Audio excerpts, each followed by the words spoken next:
É uma história de apedrejamento de profetas, de morte, de destruição, de gente que não quer ouvir, que não quer remeter os frutos, que não quer cumprir o contrato. Não quer cumprir o contrato. Que acha que dá para ficar dono da vinha, sem ter relação com o dono dela. Como foi isso que a religião de Israel fez? Eles se sentiram donos da vinha, donos da revelação, donos da palavra, como eles assim supunham, donos dos oráculos divinos, donos de tudo, e qualquer que fosse o profeta, só tinha espaço se falasse o que eles gostavam, só tinha lugar se de fato fosse um indivíduo que existisse para aplaudir toda a maldade desses vinhateiros perversos, assassinos, que tomaram no peito e na raça aquilo que não lhes pertencia e se manifestaram como representantes do dono da vinha, representantes de Deus. Jesus está dizendo antes de morrer: vocês serão os responsáveis pela minha morte. Vocês estão achando que se acabarem comigo, vocês acabam com o problema de profetas vindo a Israel falar a palavra do Senhor. Vocês estão dizendo: oba, esse é o herdeiro, e ao dizerem esse é o herdeiro, vocês se auto-incriminam, porque vocês sabem e reconhecem quem eu sou, mas ainda assim não querem conversar, não querem pagar o que é devido, não querem se submeter, não querem a alteração, a mudança de significado, não querem entregar a propriedade a quem de direito. Vocês querem ser os donos contínuos da representação, vocês querem transformar o reino de Deus em franquia, a igreja de Deus em franquia. Vocês querem que tudo isso seja algo de vocês. Agora, Jesus disse isso para principais sacerdotes, fariseus, religiosos daqueles dias, que vieram a ser os que de fato o mataram, entregaram para ser morto na cruz fora da cidade. Você acha que tem alguma diferença para os nossos dias?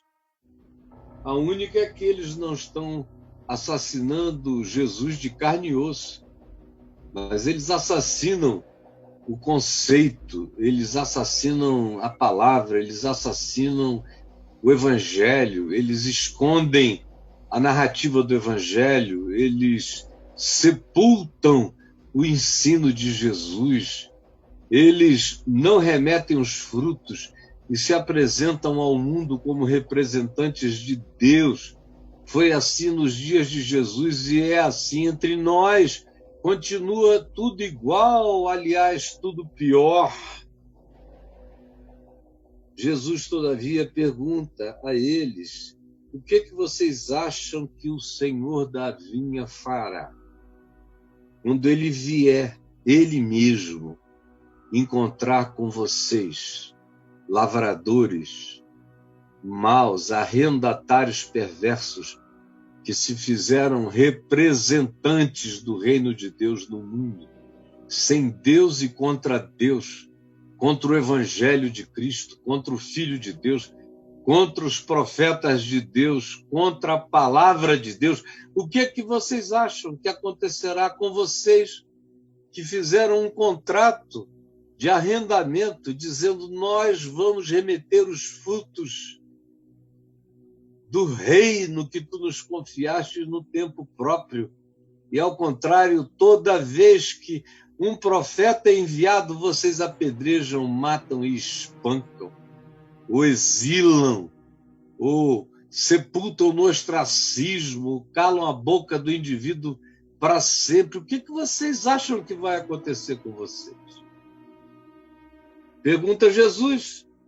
E os principais sacerdotes e os fariseus, ouvindo essas parábolas, num desespero numa raiva terrível, mas a pergunta está colocada e Jesus responde: ele fará vocês perecerem horrivelmente, porque vocês são malvados. E ele vai entregar o reino de Deus a outros que têm um compromisso de produzir o fruto, de entregar o fruto, dando honra e glória ao dono da vinha. É isto que ele fará, como foi isso que ele fez. Ele fez isso com os judeus lá atrás, passou a vinha a outros, aos Pedros, aos Joões, aos Tiagos, aos Paulos, aos que não tinham nada a ver, de acordo com a aristocracia religiosa de Israel, como sendo os possíveis eleitos para essa tarefa, mas foi assim que ele determinou entregar para esse povo lá da Galileia, para esses plebeus que não sabiam nada de coisa alguma.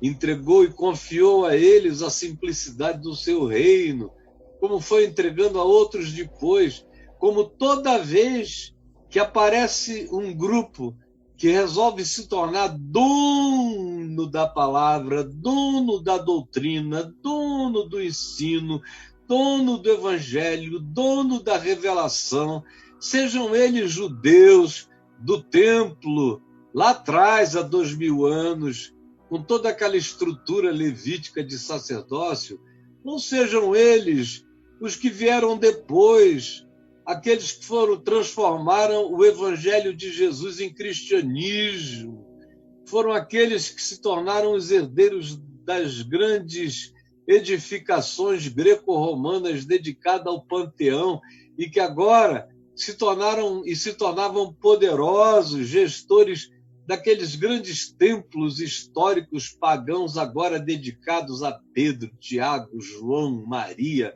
Paulo, mas eram arrendatários maus, estavam descumprindo o contrato do evangelho com eles, estavam abandonando o evangelho e se entregando apaixonadamente a essa possibilidade de se tornarem os herdeiros, os donos.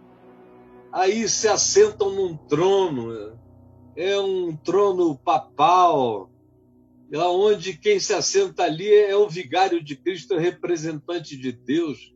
E como aquele trono papal, milhares de outros tronos foram erguidos. Cada grupo, cada seita que se separa uma da outra, se separa porque alguém está querendo ter um trono para si mesmo. E para não ficarmos andando durante 2000 anos de história, basta olhar à nossa volta as dezenas, centenas, quem sabe milhares de tronos, milhares de vinhas com dono, aonde Jesus não entra, como eu sei de um deles, que me falou: olha, essa coisa de Jesus é lá para fora. Aqui dentro, quem manda sou eu, e eu não faço pergunta a Deus. Eu ouvi, e eu vi dezenas de vezes o mesmo comportamento. Deus é um produto que a gente argumenta a respeito, a gente vende da porta para fora. Aqui dentro, nas decisões interiores, o cara quase que disse: Deus sou eu. E o que é isso, senão o espírito desses vinhateiros? É o mesmo espírito, dizendo: isso aqui é nosso, se tornou nossa propriedade. O cara chega a dizer: é a minha igreja, é o meu povo, são as minhas ovelhas, é o meu ministério. É tudo falado não numa perspectiva de serviço, mas de propriedade, de domínio, de arrendatários.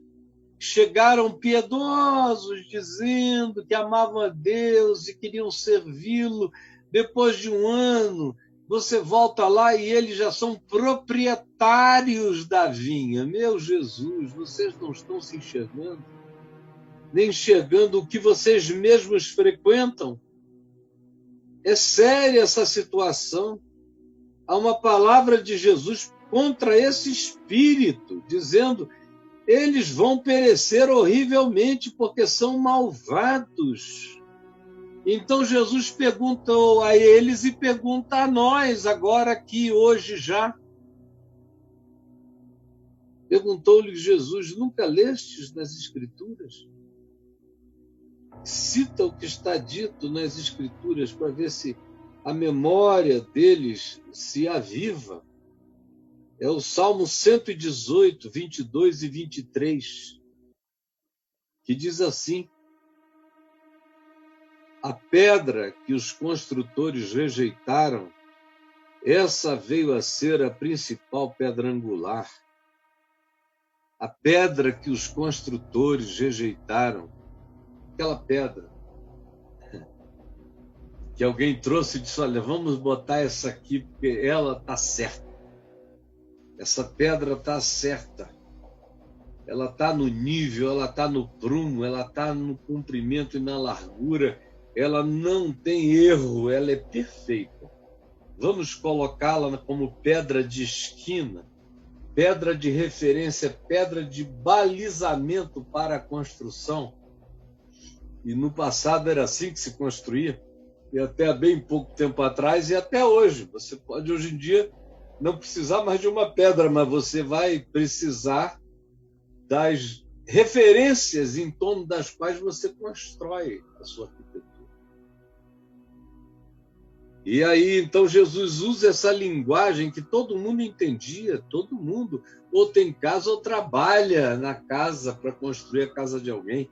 No passado, então, isso era algo que era impossível que qualquer pessoa desconhecesse esse princípio. E aí ele cita o Salmo 118, 22 e 23. A pedra que os construtores rejeitaram, essa veio a ser a principal pedra de esquina. Isto procede do Senhor e é maravilhoso aos nossos olhos. Os construtores é uma alusão aos líderes da religião, que acham que eles é que estão construindo a obra de Deus, que é outra expressão que está na boca da perversão dos malvados. A obra de Deus, a obra de Deus, a obra que Deus me deu, a obra, mas a pedra de esquina foi desprezada. É a obra de Deus, mas Jesus não tem lugar, não é referência de nada nem para nada. Moisés é pedra, Elias é pedra, Abraão é pedra, mas Jesus não é a principal pedra de esquina. O Evangelho não é. A lei de Moisés é. Qualquer coisa é, mas Jesus não. Jesus serve só como um nome para batizar a construção, para ficar na porta, na fachada, mas ele mesmo não tem nada a ver com aquela edificação. Aquela é uma obra que usa o nome dele, mas pertence a outros. É isso que ele está dizendo que aconteceu e aconteceria. É profética essa parábola. Portanto, vos digo, completa Jesus, que o reino de Deus lhes será tirado. Toda vez que alguém se entrega a esse espírito, o reino de Deus morre no coração da pessoa. Morre. É por isso que a gente tem milhares de igrejas, mas não tem reino de Deus praticamente nenhum. Porque o reino de Deus é justiça, é paz, é alegria. O reino de Deus não é dinheiro, não é festa pública, celebração, marchas. O reino de Deus não é banquete, o reino de Deus não é feito dessas coisas de prosperidade, comida, vinho, bebida, sobras. Não. Esses são os reinos desse mundo que são assim, medidos por comida, por bebida, por festa, por caprichos realizados, por prosperidades materiais, que vieram a se tornar reais, que são posse de alguns, determinando o cetro e o poder do indivíduo. Não, esse é o reino dos homens, são os reinos deste mundo, não o reino de Deus. O reino de Deus é feito de justiça, de paz e de alegria no Espírito Santo. Você me entendeu?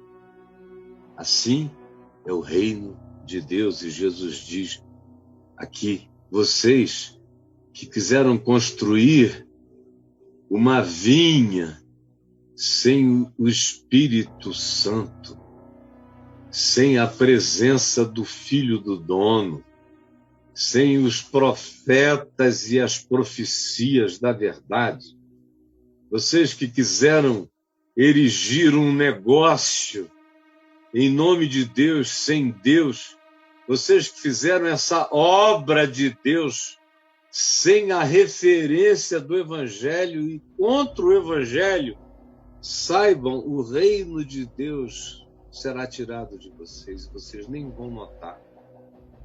Vocês falarão sozinhos, mas o reino, a palavra, já não estará entre vocês.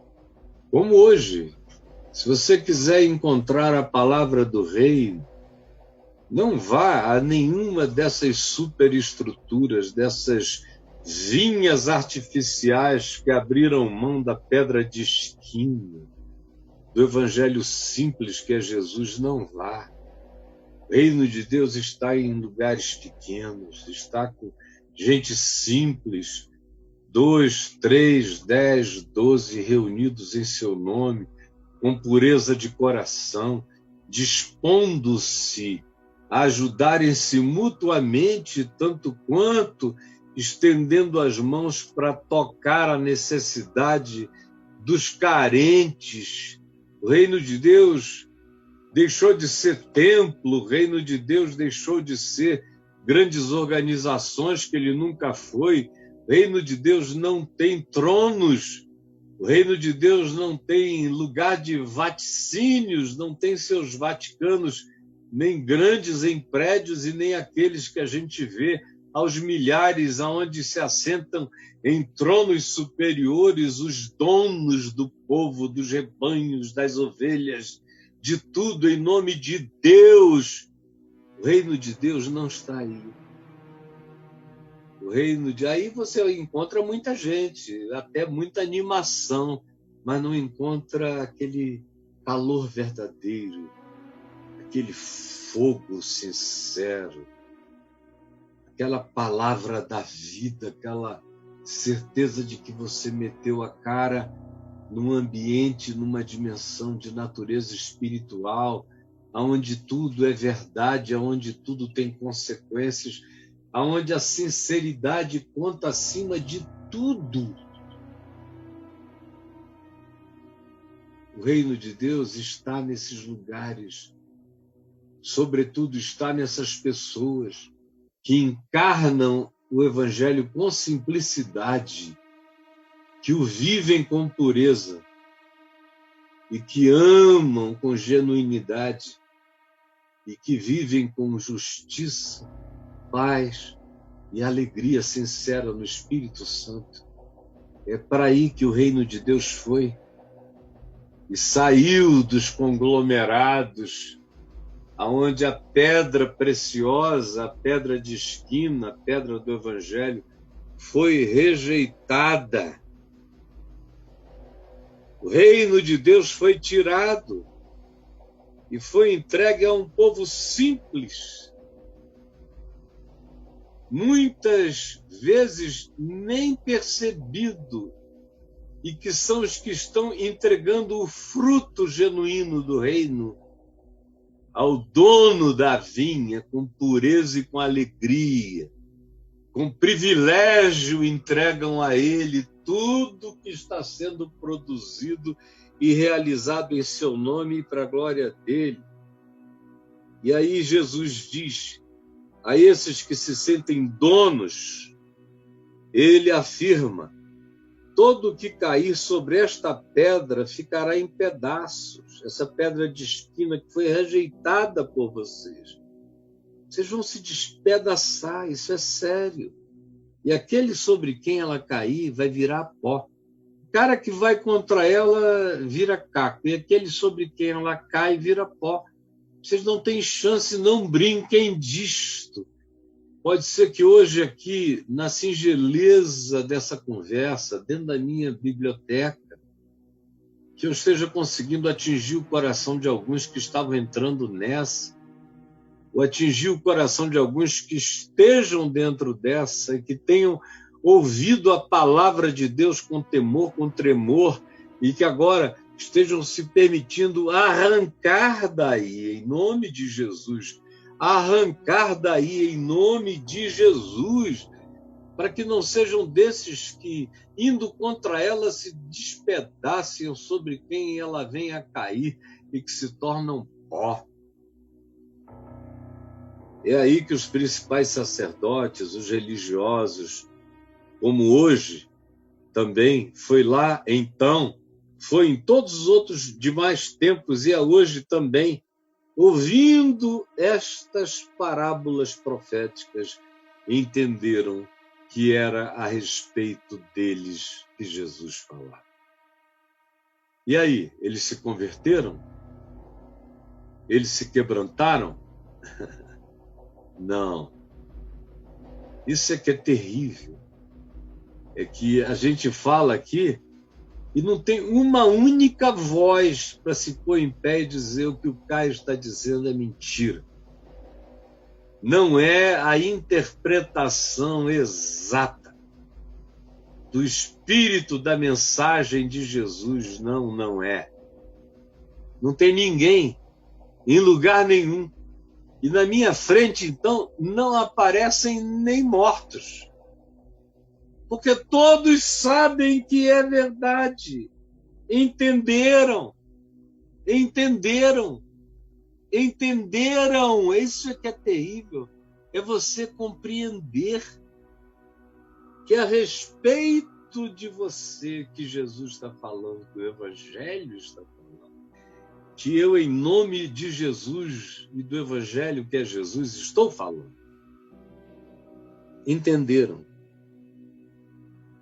E conquanto buscassem prendê-lo, temeram as multidões, temeram, entenderam, só não fizeram contra ele o que ele mesmo tinha contado na parábola, que era pegá-lo, apedrejá-lo, amarrá-lo naquela mesma hora e matá-lo, que era o desejo deles. Entenderam, eles preferiram entender que era contra eles do que entender o que estava sendo dito.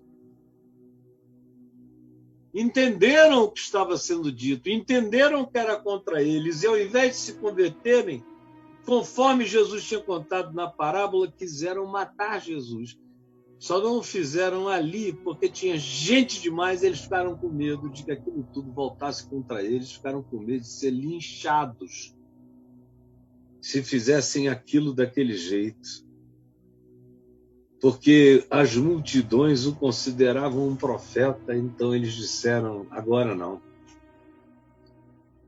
Mas é trágico, é você saber que essa moçada toda está entendendo tudo. Eles entenderam. Eles entenderam. Eles entenderam. É aqui que já está o juízo final estabelecido. O machado é colocado na raiz da árvore. Por quê? Eles entenderam que era a respeito deles que Jesus falava.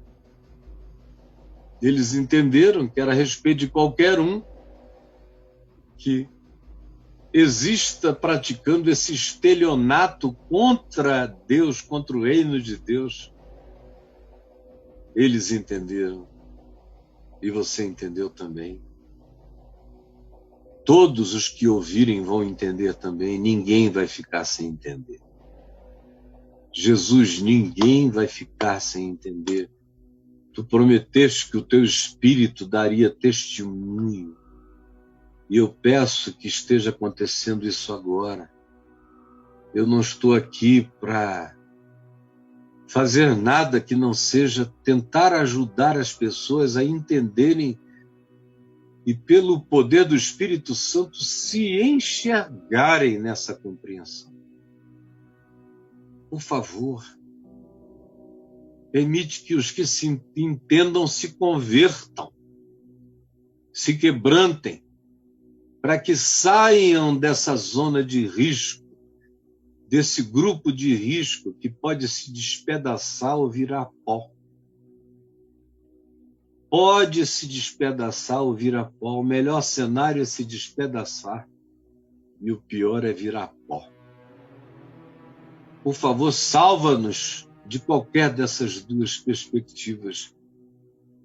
Permite que nós não entendamos como juízo contra nós e transformemos a compreensão do Evangelho em juízo final na nossa vida, porque compreendendo não nos convertamos, não nos tornemos gente que muda de lado nessa história, nessa narrativa, continuando sendo duros de coração como os arrendatários perversos. Permite que nós e muitos mudemos de lado e nos convertamos àqueles a quem tu vais entregar o reino, para ser tocado com a simplicidade, com justiça, paz, amor e alegria no Espírito Santo, com pureza de coração, com quebrantamento. É o que eu te peço que tu realizes sobre todos nós, em nome de Jesus. Amém, amém e amém, Senhor.